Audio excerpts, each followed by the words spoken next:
Going to learn about AWS for IoT. Basically, why do we need AWS for IoT is because when you are trying to connect your IoT devices, when you want to operate your IoT devices remotely or wherever you are, then you need to connect it to a cloud, right?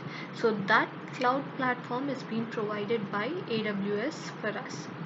So as you can see, we are going to use, we can use IoT in multiple applications. You can see all the applications of IoT on the screen right now: smart home, retail, education, agriculture. So all of these domains, if you want to use IoT or if you want to connect your IoT devices, then you need to have a cloud platform, and that is provided by AWS. As in smart home, you can see a smart bulb over there. So in order to switch on that bulb via your mobile, you have to have a mobile with internet connectivity.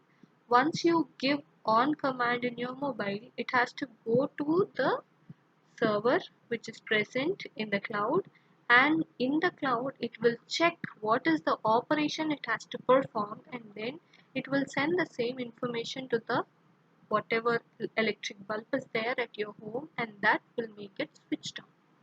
So that is how it's going to work. So that is the reason every application of IoT needs a cloud storage, and that cloud storage over here we are using is AWS. And now as you can see, Tata and Philips are like very known brands, and these are all the brands which are initiatives that are powered by AWS. That means all these particular organizations use AWS. So now as you can see, this is the AWS mobile portfolio.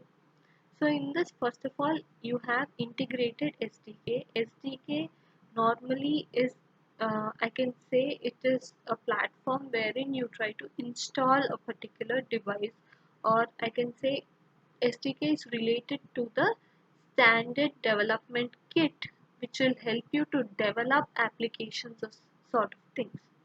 So here in mobile optimized services, you have Lambda functions, Amazon Cognito, Amazon Mobile Analytics, Amazon SNS.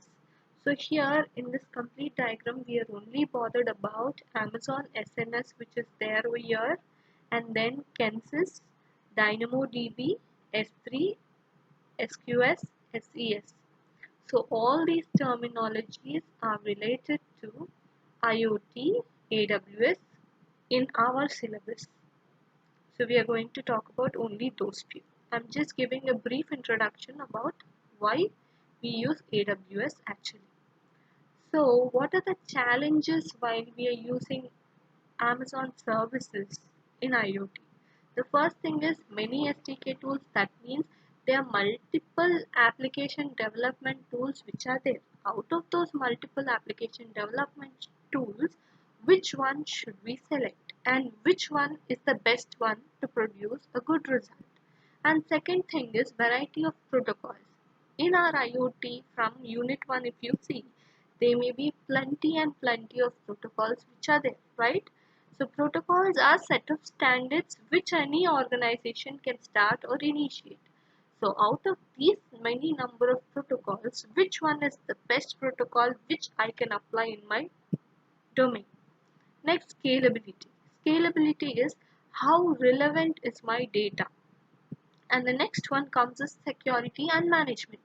Whenever you're trying to store your particular data in the cloud, there is always a question, because cloud is nothing but internet. There are multiple chances that people can hack your particular device at any point of time. That means you need to be extra secure, or you need to be extra sure in order to store your data in a cloud that nobody can hack or access, right? So there must be a strong security system, and there must be a strong management system who's continuously monitoring the security of whatever contents we are storing, right? And the next one we have is integration with cloud and mobile application. Obviously, if you're talking about what do you call, an application like WhatsApp, what happens? It works even in your mobile, even in your iPad, even in your laptop, even in a desktop, right?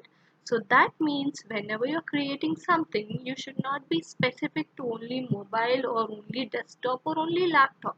It must be multi-user platform application. That means any type of user, any type of device must be able to access that particular website or whatever action you want to do that.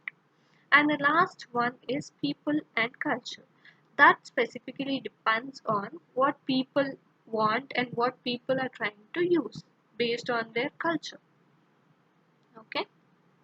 And the next one we have is the complete uh, applications of IoT over here: energy, home automation, logistics, weather instrumentation, medical equipment, and so on. In this here, when you see about health and life sciences, how do you think IoT and AWS is applicable for health and life sciences?